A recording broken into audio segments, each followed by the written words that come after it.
ভালো লাগছে। তো বন্ধুরা, আজকে আমি দেখতে চলেছি এই 2 টাকা দামের হাতে বানানো রাসনা খেতে ভালো হবে না দোকানের এই 10 টাকা দামের ফুটি। চলো তোমরা দেখতে থাকো।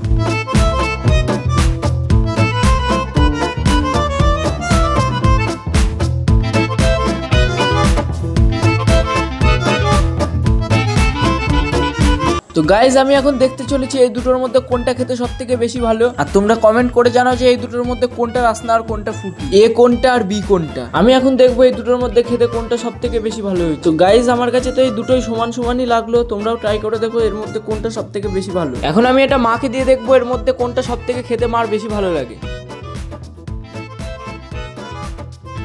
ভালো লাগছে এটা তো গাইজ, মাও তো বললো এটাই বেশি ভালো হয়েছে।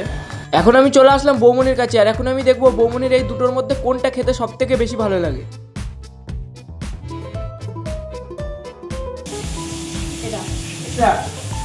বৌমনি তো বললো এটাই খেতে বেশি ভালো। আর তোমরা এরকম আরো ছোট ছোট মিনি ব্লগ দেখার জন্য আমার চ্যানেলটাকে সাবস্ক্রাইব করো, আর অবশ্যই মনে করে একটা লাইক করতে ভুলো না কিন্তু।